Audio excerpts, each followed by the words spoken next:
Hello everyone, welcome to my channel study with सपना।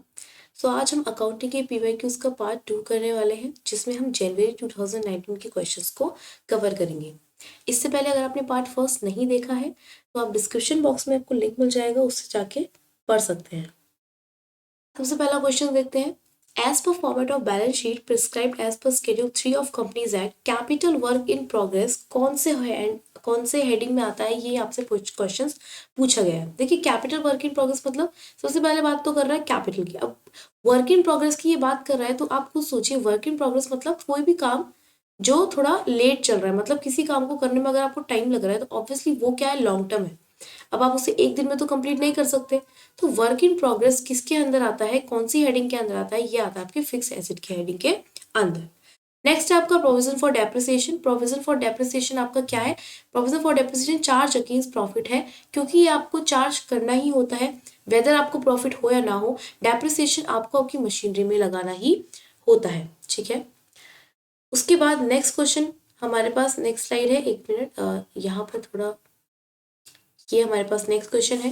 Next question में हमसे बोला है कि जो गुड्स थे उनकी कॉस्ट थी 16,000, वो फैक्ट्री में क्या हो गए, लॉस्ट हो गए बाय फायर, और उसके बाद इंश्योरेंस क्लेम था 10,000, वो रिसीव हो गया। तो इनमें से कौन सा ट्रीटमेंट करेक्ट है? देखिए, 16,000 आपके पास लॉस हो गया, 10,000 आपको रिकवर हो गया।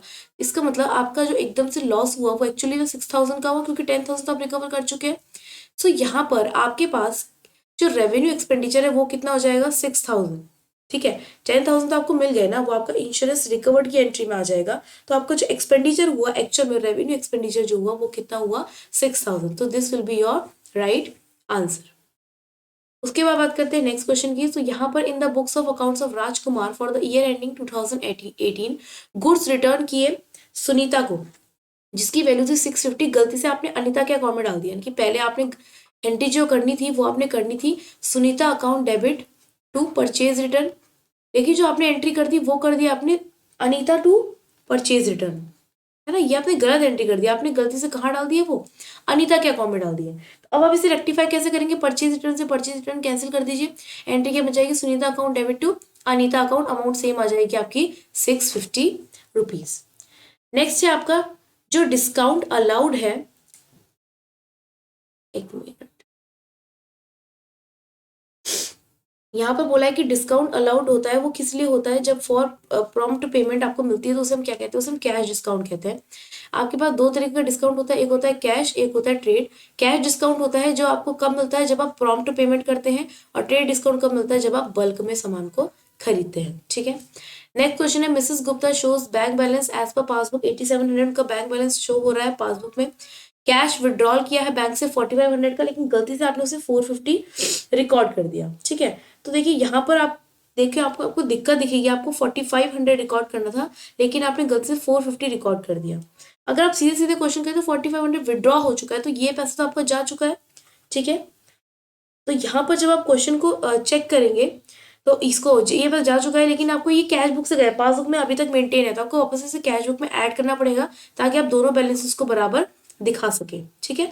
तो यहाँ पर आपको जो बैलेंस आएगा वो आएगा 13,200, लेकिन आपको यहाँ पे कुछ ना कुछ डिफरेंस है, मतलब ये आपका जो 450 आपने गलत शो कर दिया, तो आप 450 की जो अमाउंट है उसे गलत है तो उसको आप माइनस कर दीजिए, और यहाँ पर आपका आंसर निकल के आ जाएगा 12,750।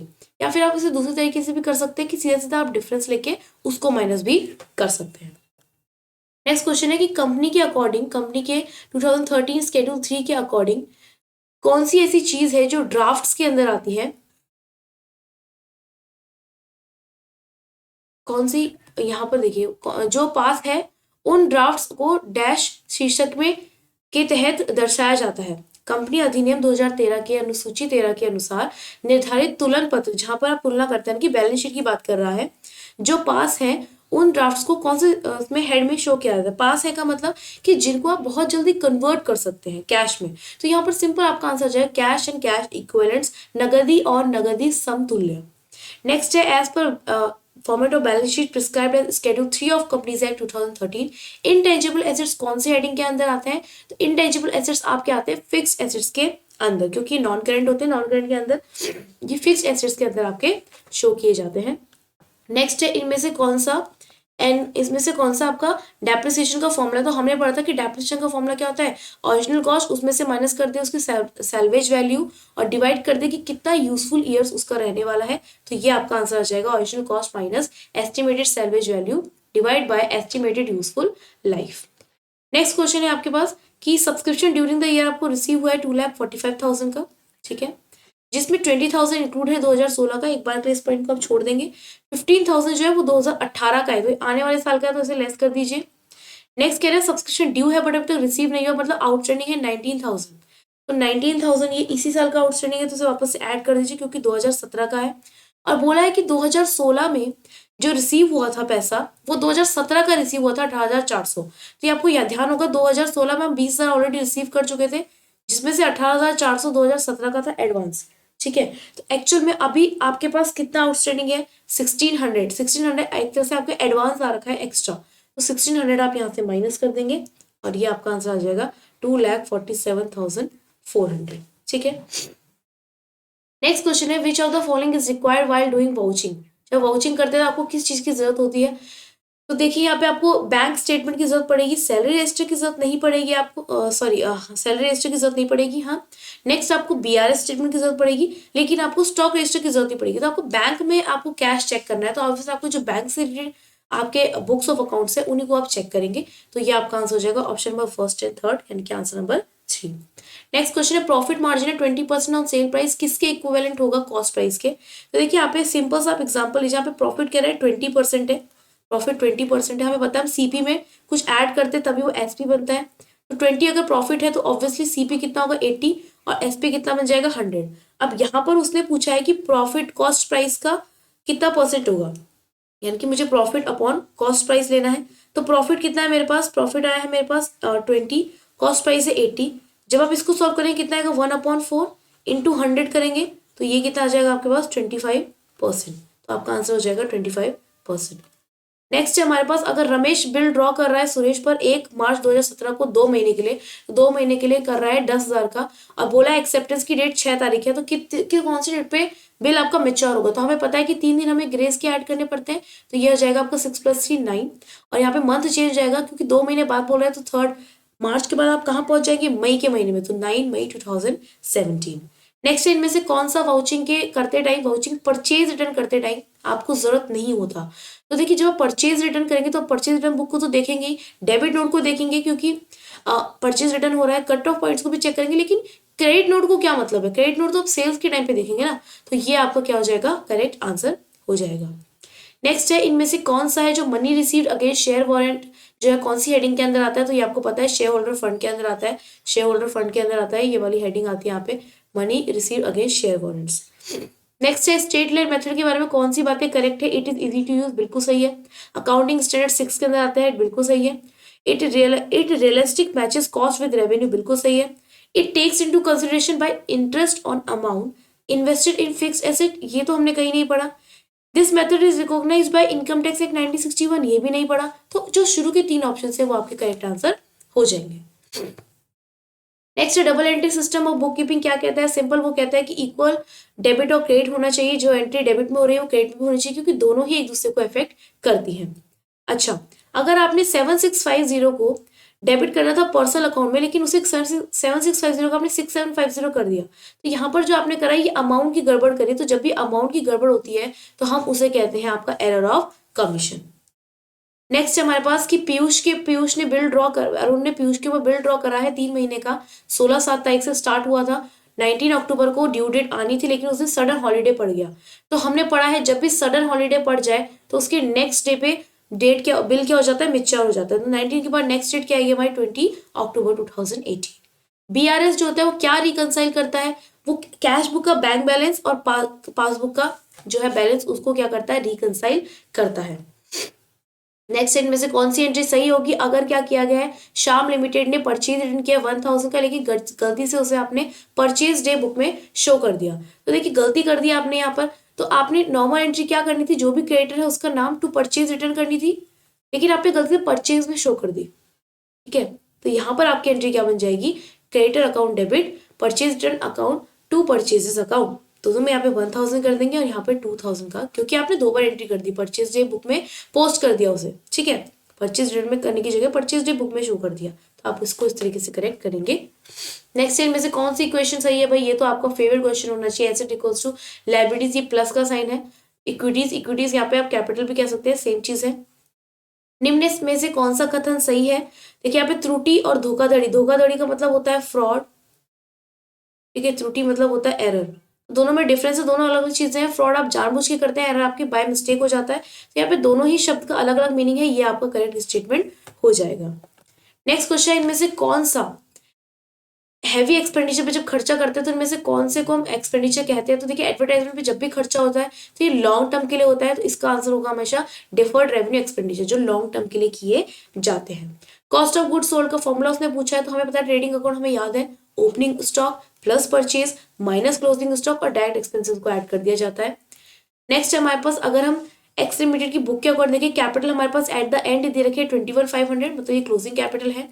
ओपनिंग कैपिटल उसने दे रखी है बिगनिंग में 19,400, ठीक है, ड्राइंग्स उसने करी है 4,300, और कोई हमसे पूछा है प्रॉफिट कितना होगा, प्रॉफिट यहाँ पर निकालना है एक्स की वैल्यू, तो इन दोनों को आप सॉल्व कीजिए, यहाँ पर से आप माइनस कीजिए, आपको एक्स की वैल्यू सिंपल से निकल के मिल जाएगी।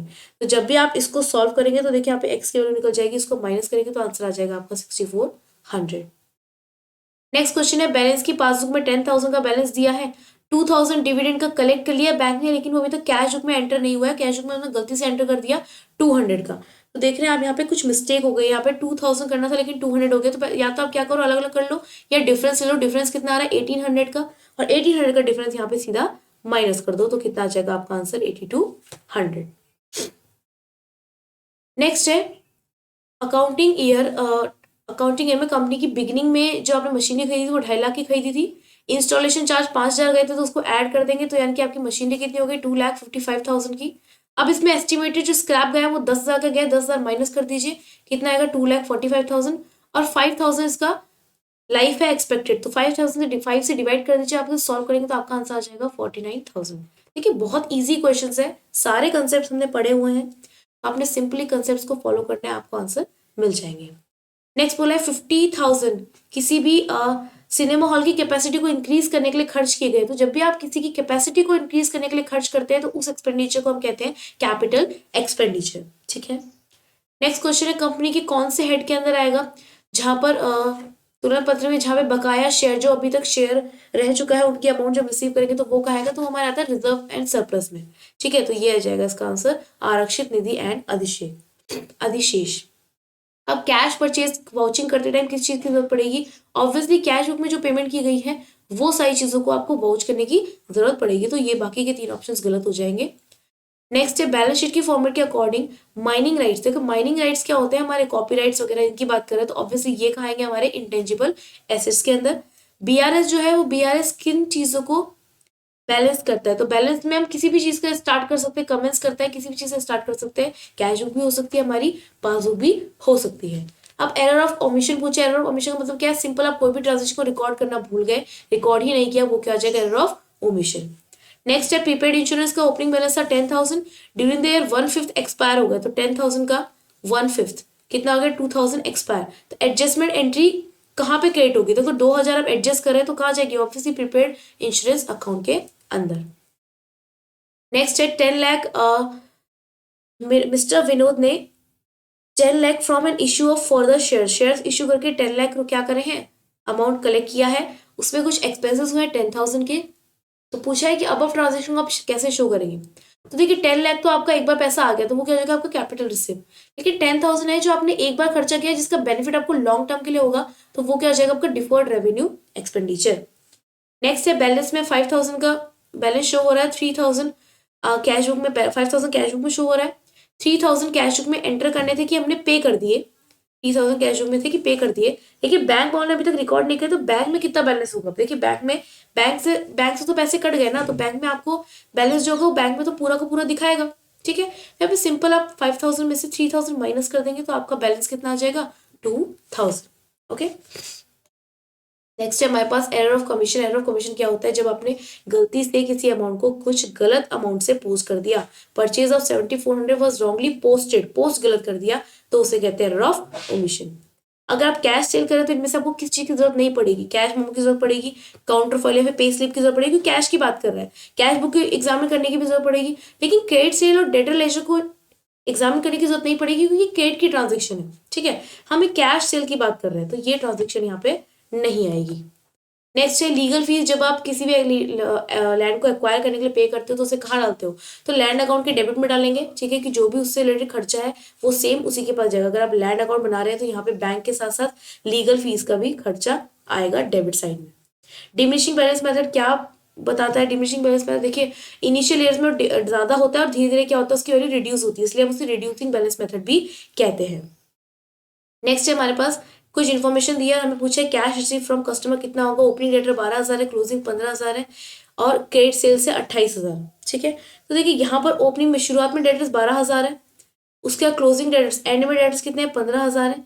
जब आपने क्रेडिट सेल करी तो आपके पास कुछ ना कुछ और डेटर्स बन गए होंगे 28,000 के, ठीक है। तो दोनों को जब ऐड करेंगे तो कितनी अमाउंट मिलेगी 40,000, और इसमें आपने कुछ ना कुछ और चीज शो करी होगी तभी तो यहाँ पर बैलेंस बच रहा है 15,000, तो माइनस किया होगा कुछ ना कुछ, क्या माइनस किया होगा 25,000, तो आंसर कितना आ जाएगा आपका 25,000।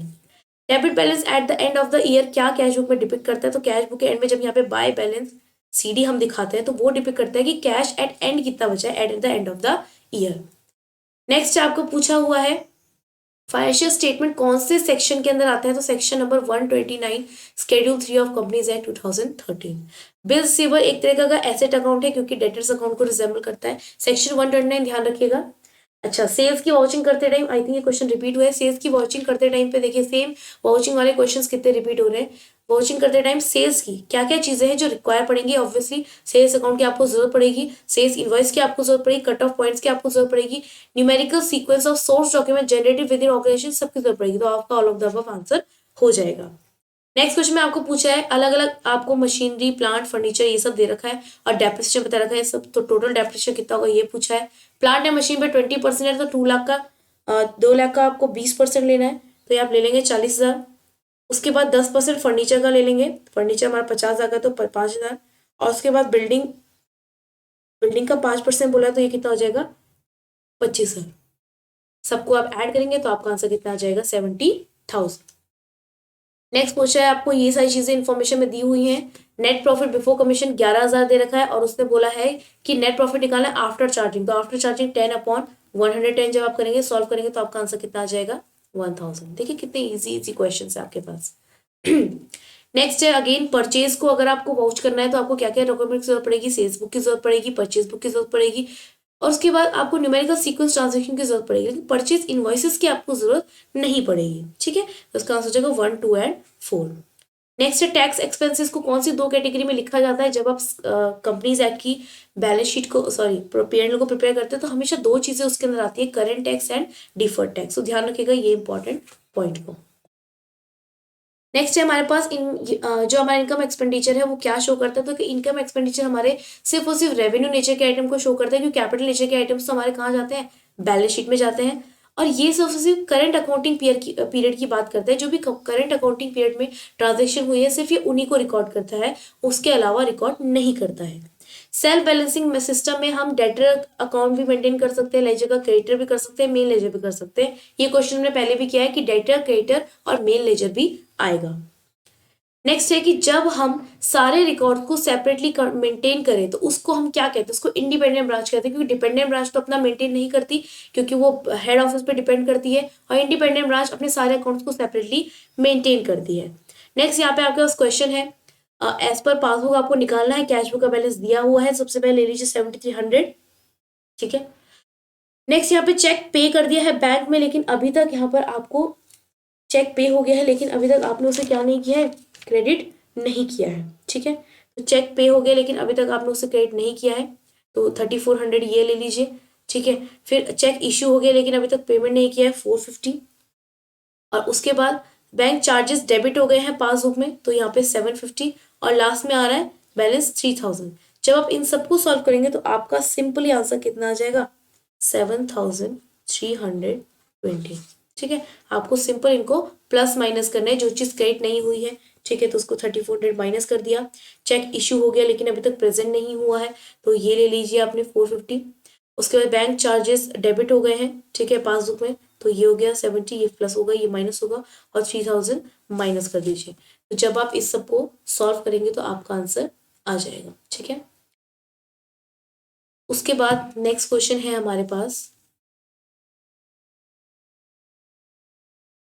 यहाँ पर एज पर अकाउंटिंग स्टैंडर्ड 6, यहाँ पे बोला डेप्रिसिएशन को लेके कि अगर आपको डेप्रिसिएशन का मेथड चेंज करना है, तो आपको न्यू मेथड अडॉप्ट करना है, तो आपको सबसे पहले तो क्या क्या प्रोसीजर रहेगा, तो कब आप मेथड ऑफ डेप्रिसिएशन को चेंज करेंगे, जब आप नया मेथड अडॉप्ट करना चाहते हैं, ठीक है, जब आपको लगे कि अकाउंटिंग स्टैंडर्ड के साथ कंप्लायंस नहीं हो रहा है, आपको जरूरत है अकाउंटिंग स्टैंडर्ड के साथ चलेंगे, तब आप चेंज कर सकते हैं। जब आपको लगे कि आपको रिजल्ट अप्रोप्रिएट नहीं आ रहा, तब भी अपने डेप्रिसिएशन मेथड को चेंज कर सकते हैं। So all of the above आपका आंसर हो जाएगा। नेक्स्ट बोला है 5 लाख आपको कंपनसेशन मिला है from municipal corporation, agriculture land आपका यूज करने को, तो ये किस तरीके की रिसिप्ट है, तो आपको देखिए वन टाइम पेमेंट हुआ है, स्पेसिफिक पर्पज है, तो क्या हो जाएगा, कैपिटल रिसिप्ट। एक रिटर्न इनवर्ड बुक क्या रिकॉर्ड करती है, रिटर्न इनवर्ड ये बुक रिकॉर्ड करती है कि क्या क्या रिटर्न गुड्स के हुए हैं जो कि बेचे गए थे। नेक्स्ट है बैलेंस शीट में इनकम अगर आपने एक्रू कर ली लेकिन फिर रिसीव नहीं करी, तो वो क्या है, फ्यूचर में आपको मिलने वाली, तो वो कहाँ आएगी, ऐसे साइड में। कौन सी चीज आप सेल्स रिटर्न करते टाइम, वाउच करते टाइम की जरूरत नहीं पड़ती, तो कट ऑफ पॉइंट की जरूरत पड़ेगी, क्रेडिट नोट की जरूरत पड़ेगी, सेल्स रिटर्न बुक की जरूरत पड़ेगी, लेकिन डेबिट नोट की जरूरत नहीं पड़ेगी। नेक्स्ट हमारे पास आपको क्वेश्चन पूछा है कि मिस्टर राज हैं, ठीक है, 31 दिसंबर 2013 को उनकी ये कुछ ट्रांजेक्शन दी गई है।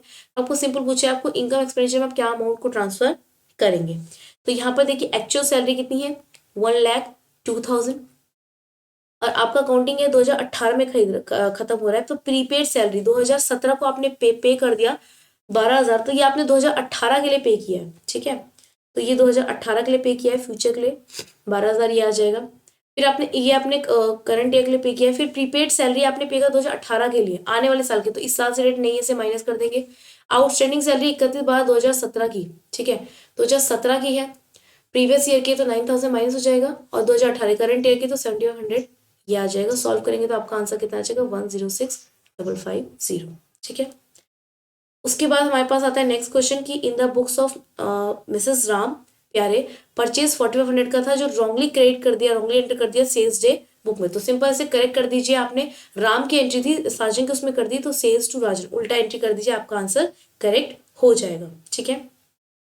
नेक्स्ट है वेजेस और सैलरीज वाउच करते टाइम किस चीज की जरूरत पड़ती है, तो देखिए आपको कैश बुक की जरूरत पड़ेगी, पेरोल की जरूरत पड़ेगी, अनक्लेम्ड सैलरी वेजेस की जरूरत पड़ेगी, और रेलिवेंट रजिस्टर को भी आपको देखना पड़ेगा, तो ऑल ऑफ द अबव आपका आंसर हो जाएगा, ठीक है। नेक्स्ट आपको ग्रॉस प्रॉफिट ऑन सेल 30% है, कॉस्ट ऑफ गुड 70,000 है, अमाउंट ऑफ सेल्स पूछा है, तो हमें पता है कि कॉस्ट सेल्स का फॉर्मूला क्या होता है, कॉस्ट ऑफ गुड्स का फॉर्मूला क्या होता है, सेल्स माइनस कॉस्ट प्रॉफिट, ठीक है, सेल्स माइनस ग्रॉस प्रॉफिट, ये आप सॉल्व करेंगे, इस फॉर्मूले से अगर आप सॉल्व करेंगे तो आपका आंसर कितना आएगा, 1 लाख। वैसे भी आप देख सकते हैं अगर ग्रॉस प्रॉफिट 30% है और कॉस्ट ऑफ गुड्स ऑफ 70,000 है, मतलब ये 70% है, ठीक है, तो टोटल अमाउंट कितनी बन जाएगी, 1,00,000, 30% का मतलब क्या हो गया, 30,000 होगा। जब आप इन दोनों को ऐड कर देंगे तो ये क्या आ जाएगा आपका 1,00,000 रुपीज, तो 1,00,000 यहाँ पे 70,000 है, ग्रॉस प्रॉफिट 30,000, जब आप यहाँ वापस करके ऐड कर देंगे तो सेल्स कितना आ जाएगा, 1,00,000 रुपीज। इनमें से कौन सा अंडर स्टेटमेंट है नेट प्रॉफिट का, नेट प्रॉफिट को जो कम शो करेगा, अगर आपने कैपिटल एक्सपेंडिचर को रेवेन्यू एक्सपेंडिचर शो करते हैं तो इसके ट्रीटमेंट की वजह से आपका जो नेट प्रॉफिट है वो अंडर स्टेटेड हो जाएगा। अगर आप डेटर सिस्टम की बात करें तो ओपनिंग बैलेंस एसेट का कहाँ शो किया था, ऑब्वियसली ब्रांच अकाउंट के डेबिट साइड में, किसी का भी ओपनिंग बैलेंस कहाँ से शुरू होगा, डेबिट साइड से। नेक्स्ट है 6,500 आपने सैलरीज अकाउंट में डालते गलत से मशीनरी अकाउंट में डाल दिए, ये कौन सा एरर है, या आपने अकाउंट का एरर किया है, या आपने प्रिंसिपल को गलत फॉलो किया है, तो यहाँ पे आ जाएगा एरर ऑफ प्रिंसिपल। नेक्स्ट है हमारे पास आज का लास्ट क्वेश्चन कि नहीं, एक और क्वेश्चन है यहाँ पे, under section balance sheet if an error affects the account of debtor और creditor without affecting their total it is rectified by, किसी भी अकाउंट का अगर डेटर और क्रेडिटर बिना इफेक्ट करे आपने उसको रेक्टिफाई करना है, तो बिना इफेक्ट करे आप उसको क्या करेंगे, सिंपल डेटर और क्रेडिटर अकाउंट को आपस में एडजस्ट कर देंगे, तो बिना इफेक्ट करे वो आपकी एंट्री रेक्टिफाई हो जाएगी। और लास्ट है आपका कि जो अनपेड कॉल्स का जो अमाउंट होता है उससे आप कौन सी हेडिंग में डालते हैं, तो वो आती है आपकी शेयर कैपिटल हेडिंग में। तो फ्रेंड्स यहाँ पे वीडियो खत्म होता है, वीडियो थोड़ा लंबा रहा क्योंकि जो 2019 के क्वेश्चंस थे वहाँ अकाउंटिंग से बहुत ज़्यादा क्वेश्चंस पूछे गए थे। Due to my health issue video में भी आपको कुछ दिक्कत लगे, वॉइस इशू आपको लगे, वीडियो कवर नहीं हुआ है, सो अगर आपको कोई भी दिक्कत लगती है, कोई भी डाउट है कुछ भी क्वेश्चन में, तो आप उसे प्लीज़ कमेंट बॉक्स में डाल दीजिएगा। आई विल ट्राई कि मैं उसे वहाँ पर आपको उसका सॉल्यूशन इंडिविजुअली प्रोवाइड कर दूँ। अगर आपको कोई चीज़ नहीं समझ आई है तो उसे कमेंट बॉक्स में पुट कर दीजिए। आई होप आपको चीज़ें समझ आई होंगी। फिर भी कोई डाउट्स हो तो आप पूछ सकते हैं। मिलते हैं नेक्स्ट वीडियो में फ्रेंड्स, तब तक के लिए bye bye and take care. क्योंकि मंडे को आपका इनकम टैक्स का वीडियो आएगा, तो प्लीज़ यहाँ तक अपना सिलेबस को कंप्लीट कर लीजिएगा। ठीक है, bye bye and take care.